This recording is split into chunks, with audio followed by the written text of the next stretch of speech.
Hi అందరికీ, ఎలా ఉన్నారు? నేనైతే చాలా బాగున్నా అండ్ ఐ హోప్ మీరు కూడా బాగుండాలని అనుకుంటున్నా.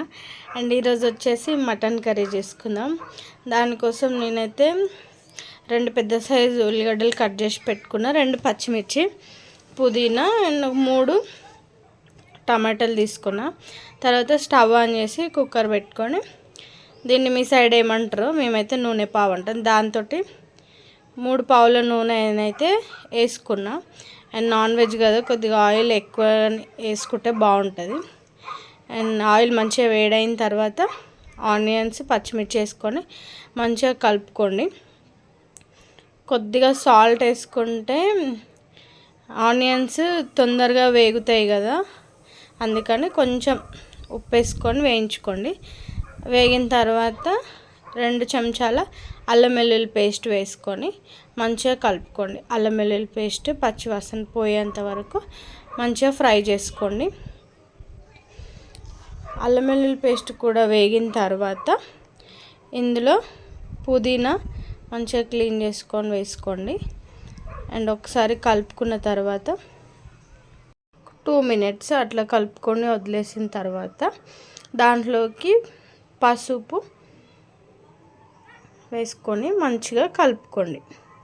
పసుపు కూడా కలుపుకున్న తర్వాత మనం క్లీన్ చేసి పెట్టుకున్న మటన్ వేసుకోండి. కంప్లీట్గా మటన్ మొత్తం వేసుకున్న తర్వాత మంచిగా కలుపుకోండి. దాంట్లో కొద్దిగా ఉప్పు యాడ్ చేసుకోండి. ఉప్పు యాడ్ చేసుకొని కలుపుకోండి. ఒక 5 to 10 మినిట్స్ మటన్ని ఏం వేయకుండా ఇట్లాగా మగ్గించుకోండి. అప్పుడు దాంట్లో ఉన్న వాటర్ బయటికి వస్తాయి అన్నమాట. 5 to 10 మినిట్స్ మటన్ని లో ఫ్లేమ్లో ఇట్లాగే ఉడికించుకోండి. మీరు గ్రేవీ కోసం టమాటోస్ని మిక్సీ చేసుకొని అయినా వేసుకోండి, లేదంటే కట్ చేసుకొని అట్లా రాగా వేసుకున్నా కూడా బాగానే ఉంటుంది.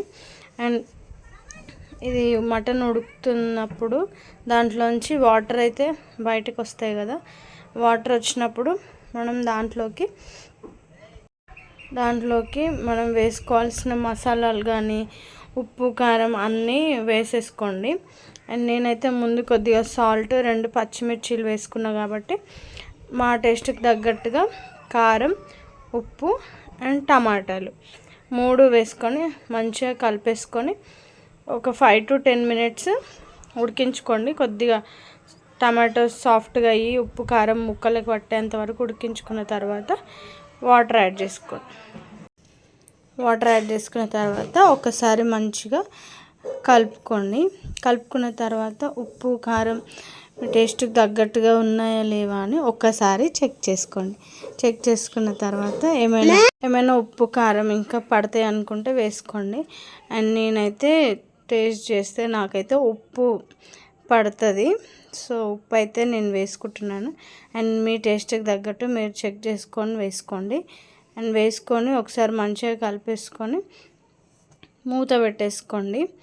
అండ్ మటన్ మంచిగా కుక్ అవుతుంది. 6 to 8 విజిల్స్ అయితే పెట్టుకుంటాను నేను ఎప్పుడైనా. అండ్ 7 or 8 విజిల్స్కి మంచిగా సాఫ్ట్గా అయితే కుక్ అయిపోద్ది అనమాట. అండ్ 8 విజిల్స్ తర్వాత కర్రీ అయితే మంచిగా కుక్ అయింది. అండ్ తర్వాత దాంట్లోకి గరం మసాలా, ధనియాల పొడి అండ్ కుడక పొడి 3 వేసుకొని ఇంకొక 5 మినిట్స్ మంచిగా దగ్గరకు అయ్యేలాగా చూసుకోండి. కర్రీ మంచిగా దగ్గరకు అయిన తర్వాత ఫైనల్గా కొత్తిమీర వేసుకొని ఒక 5 మినిట్స్ ఉంచి స్టవ్ ఆఫ్ చేసుకోండి. అంతే, సూపర్ టేస్టీగా ఉండే మటన్ కర్రీ అయితే రెడీ అయిపోయింది. అండ్ నా వీడియోస్ కనుక మీకు నచ్చినట్లయితే లైక్ చేయండి, షేర్ చేయండి, సబ్స్క్రైబ్ చేసుకోండి. And thank you so much.